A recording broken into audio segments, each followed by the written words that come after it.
Personagens da Antiguidade. Faino. Vamos imaginar a seguinte cena. De maneira inesperada, começam a chegar em sua cidade caminhões carregados de preciosos presentes para serem distribuídos para todos os habitantes.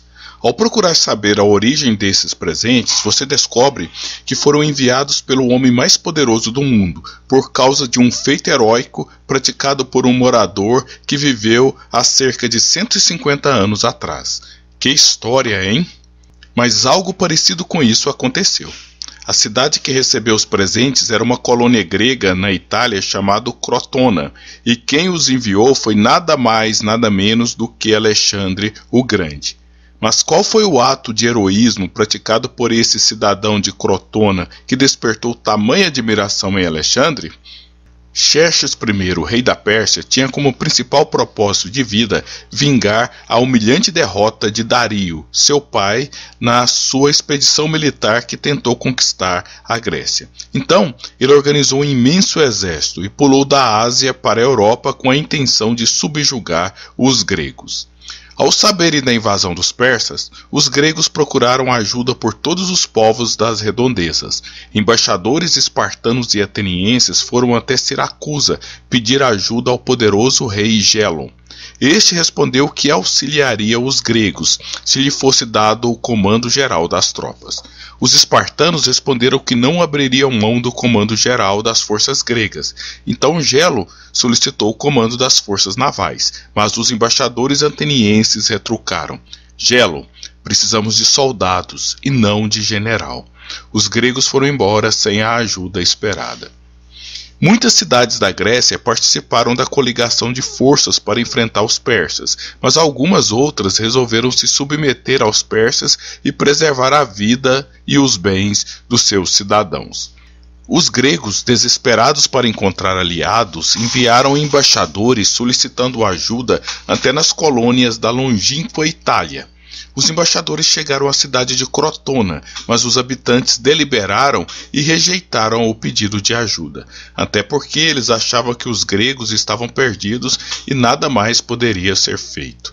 Mas um dos habitantes da cidade, de acordo com o relato de Plutarco, um tal de Failo, um atleta que havia vencido competições importantes no salto e no lançamento de disco, não concordou com a deliberação dos seus concidadãos e resolveu armar um barco com seus próprios recursos e foi se juntar à frota dos gregos que estava estacionada em Salamina, esperando para combater os persas. Tá, aqui tem coragem. A atitude de Failo é realmente excepcional. Ele poderia ficar na sua cidade, em segurança, como a maioria das pessoas sensatas faria. Mas Failo não era sensato. Resolveu corajosamente se juntar aos gregos no seu infortúnio. Como disse o comediante ateniense Menandro, a sensatez não convém em todas as ocasiões. Às vezes é necessário ser um pouco louco com os loucos. A tropa persa se dividiu em duas partes, uma foi por terra e a outra vinha por mar. Os atenienses, ao saber dos planos de Xerxes, resolveram consultar o oráculo para saber qual a melhor decisão a tomar. Vocês que acompanham o canal já devem ter percebido que os gregos não tomavam uma decisão sequer sem consultar os deuses. O oráculo respondeu que a única esperança de salvação dos atenienses era uma muralha de madeira. Depois de várias discussões entre eles para interpretar o oráculo, chegaram à conclusão que a esperança de vitória estava nos navios, uma verdadeira muralha de madeira. Por isso os atenienses abandonaram a cidade e concentraram suas forças navais no estreito de Salamina. Enquanto isso, o exército terrestre dos persas, depois de vencerem os espartanos na famosa batalha de Termópilas, estava arrasando com a Grécia. O imenso exército persa era como um enxame de gafanhoto. O historiador Heródoto afirma que os invasores cortavam as árvores, colocavam fogo por toda parte, não poupando cidades e nem os templos. A tropa naval grega em Salamina era comandada pelo ateniense Temístocles e o espartano Euríbiades. O general espartano queria combater no estreito de Peloponeso, mas Temístocles sabia que se a tropa se movesse dali, muitos aliados iriam embora, e insistiu para que esperasse os persas ali mesmo. Enquanto estavam esperando a batalha, receberam a notícia de que as tropas persas invadiram Atenas e colocaram fogo nos templos, inclusive no famoso Pártenon. A destruição de Atenas deixou os gregos estacionados em Salamina desolados. Para complicar, iriam participar de um combate desigual, pois a frota grega era apenas de 300 navios, enquanto a dos persas era de 800. Mas os gregos tinham lá suas vantagens. Seus navios eram menores e mais fáceis de manobrar. O estreito de Salamina não permitia que os navios persas passassem todos de uma vez. Assim, os gregos poderiam capturá-los à medida que adentravam ao estreito.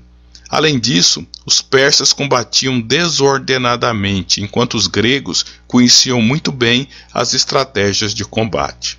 Como diz o Capitão Nascimento do filme Tropa de Elite, estratégia é tudo. O conceito de estratégia, em grego, estratégia, e ela foi fundamental nessa batalha, que durou do amanhecer até o entardecer do dia 29 de setembro de 480. Xerxes assistia à batalha de Camarote e viu seus navios serem destruídos pelos gregos. Após essa derrota esmagadora, Xerxes voltou para a Ásia e deixou o comando das suas tropas ao general Mardônio. Pouco tempo depois, ele foi derrotado em terra pelos gregos em Plateia e os persas foram definitivamente expulsos da Grécia. No meio da decisiva batalha de Salamina estava o atleta Fáilo, com seu navio, enfrentando perigo para ajudar o seu povo. Talvez o seu patriotismo possa ser explicado pelo fato de ser um atleta olímpico. Heródoto informa que antes de partir para a invasão da Grécia, o general persa Mardônio soube por um informante que os atletas gregos recebiam como prêmio de suas vitórias nos Jogos Olímpicos uns simples ramos de oliveira. Ao saber disso, um persa exclamou: "Pelos deuses, Mardônio, que espécie de homens são esses que nos levas a atacar, insensíveis ao interesse, não combatem senão pela glória? Para homens como Fáilo, a glória vale mais do que o risco da morte." E isso deve ser o que mais fascinou Alexandre. Ao enviar os presentes para Crotona, o monarca macedônio estava reconhecendo o ato de bravura de Fáilo. Mas ele queria também passar uma mensagem. A invasão da Pérsia não era simplesmente para satisfazer a sua ambição, mas sim uma vingança contra a invasão da Grécia feita anteriormente por Xerxes. Com isso, ele consolidava a narrativa de ser um defensor da Grécia e mantinha um apoio dos experientes guerreiros gregos do seu exército. Homens poderosos como Alexandre nunca fazem nada desinteressados, mesmo quando estão sendo sinceros, e principalmente quando enviam repentinamente presentes para uma cidade longínqua. Quanto a Fáilo, a sua atitude pode ser bem resumida com uma bela frase de Eça de Queiroz: "Não tenha medo de pensar diferente dos outros. Tenha medo de pensar igual e descobrir que estão todos errados." Olá, sou o professor Eliezer Cardoso de Oliveira. Agradeço pela atenção.